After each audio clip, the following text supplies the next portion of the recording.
January 5th, 2007. Paul Glover sat inside the offices of Transcontinental International. He's a private auditor who went there to balance their books. The company claimed to be worth $700 million, which was supported by their financial statements.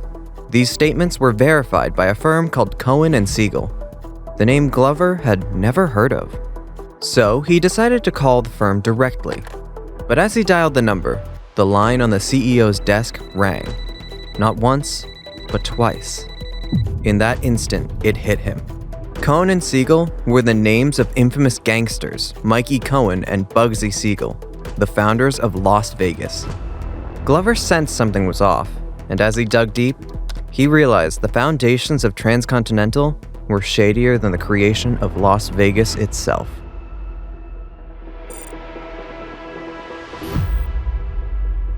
In the early 90s, Lou Pearlman was an established businessman. He owned Transcontinental Airlines, which leased private jets to millionaires and celebrities. But his life changed when he met the boy band New Kids on the Block. They rented one of his planes for $250,000. This kept Lou thinking. And I was just questioning, how could these kids afford an airplane? And I was told, these kids did $200 million in record sales and $800 million in touring and merchandising. I was like, I'm in the wrong business.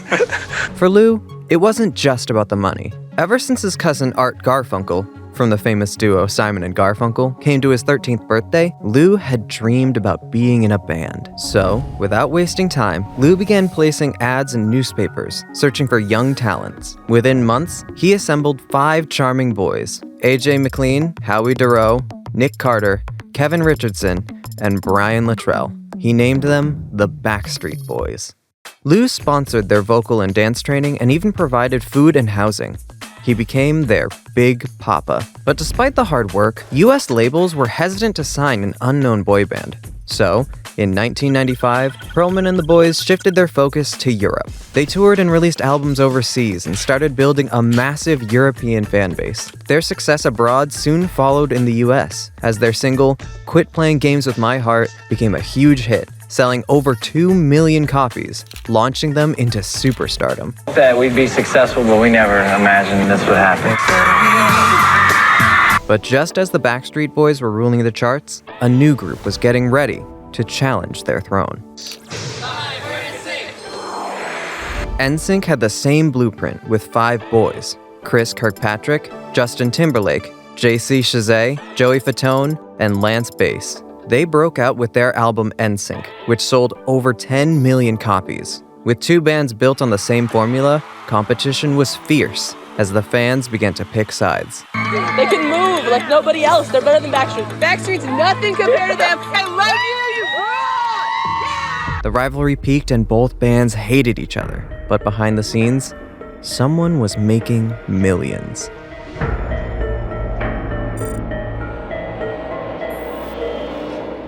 Lou Pearlman knew eventually another band would rise to rival the Backstreet Boys.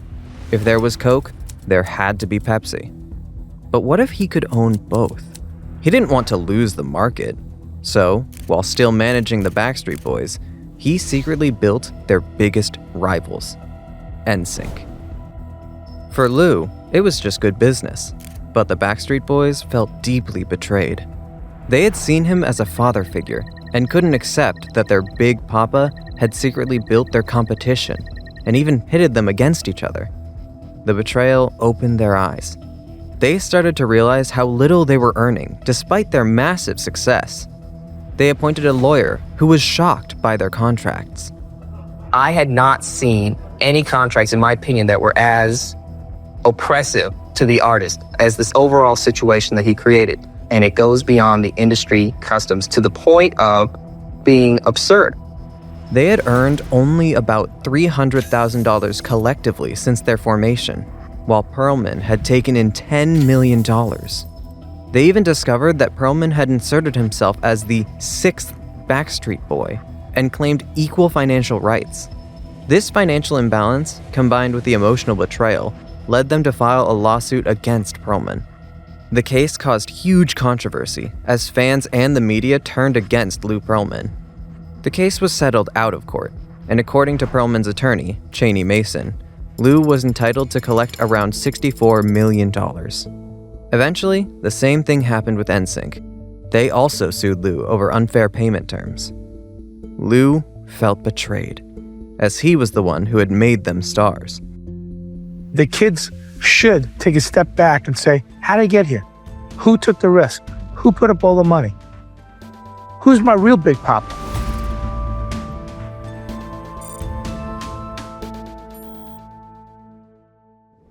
Lou Pearlman was born in Queens and had two great passions growing up: bands and blimps. His entrepreneurial journey began with a commercial airship venture called Airship International.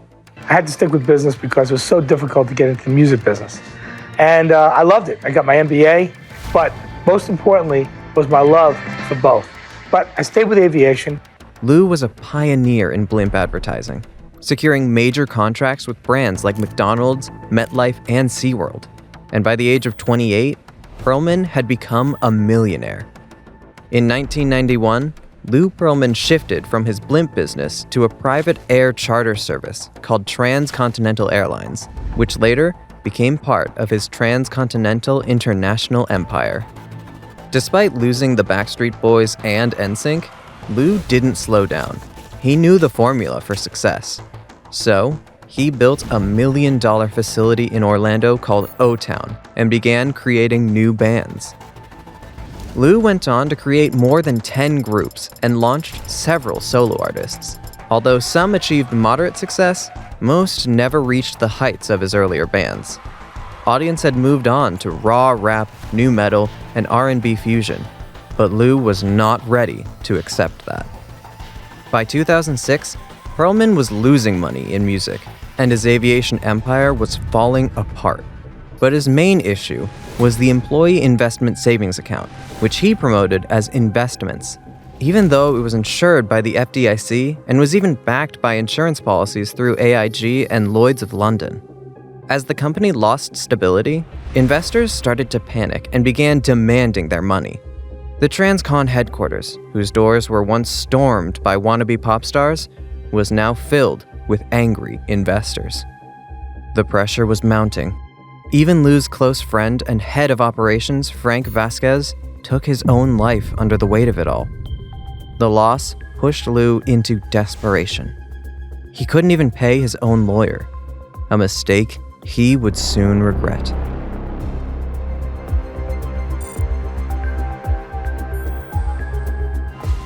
January 2007.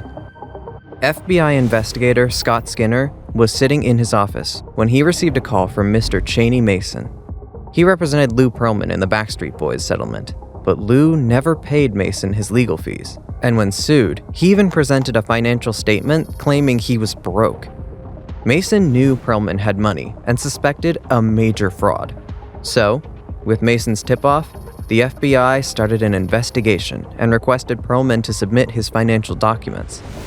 Under pressure, Lou appointed an outside auditor, Paul Glover, to review his books. What Glover discovered was shocking. The firm Cohen & Siegel, which supposedly audited his assets, was fake. And as he dug deep, it was clear Pearlman was running a Ponzi scheme. Lou Pearlman was always a scam artist, and even made his first million from the blimp business through fraud. Pearlman deliberately crashed his first blimp and collected $2.5 million in insurance money. With the money, he started to create fake companies, like Transcontinental Airways, and even used miniature models to make it appear as if he owned real planes.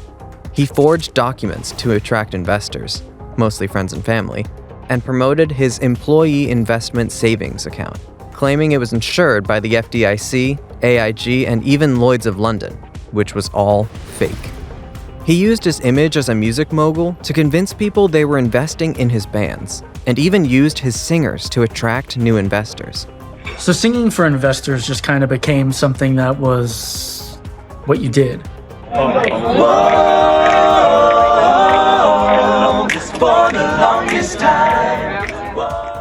As his popularity increased, so did his investors.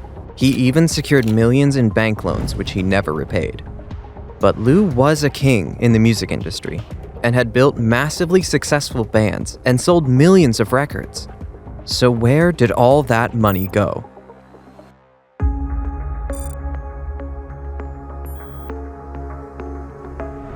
In the early 90s, when Lou Pearlman started his bands, most of the funding came from these early investors, but Backstreet Boys struggled for years, and funds began to run out. Unable to find new investors, Pearlman traveled to Germany and contacted Bertelsmann Music Group. BMG took the bands to Europe, where they became global successes. However, Pearlman's contract with BMG was so poorly structured that he earned very little from the record sales. So, to maintain his lifestyle, he continued his Ponzi scheme. In February 2007, the FBI officials stormed into the Transcon headquarters and found piles of forged documents. But the only thing missing in the equation was Lou. He was gone. The media plastered his face across every newspaper. Rumors spread that he'd fled to Germany and Spain, then to Panama, where he was seeking citizenship. But eventually, FBI agent Skinner received a tip. Lou was in Bali, Indonesia. A couple of tourists had identified him at a resort and even sent a photo. Once confirmed, the FBI moved in quick and arrested Pearlman in Bali and extradited him to the US. Lou Pearlman pleaded guilty and, in 2008, was sentenced to 25 years in prison. He defrauded roughly $500 million through his Ponzi scheme, and around 1,700 people lost their life savings. Most of his investors were his close friends and employees. In 2016, Lou Pearlman died in prison at age 62 due to cardiac arrest. At the time of his death, only $10 million of the lost investments had ever been recovered. Lou Pearlman was one of the most influential figures in music history. His boy bands defined an era, while his actions destroyed countless lives. As time passes, it's hard to say what he'll be remembered for, as the man who created the Backstreet Boys, or as the man who ran one of the largest Ponzi schemes in US history. Lou Pearlman was exposed by his lawyer. But what happens when the lawyer is the crook? Find out in our next video on Scott Rothstein and how he built his billion-dollar Ponzi empire.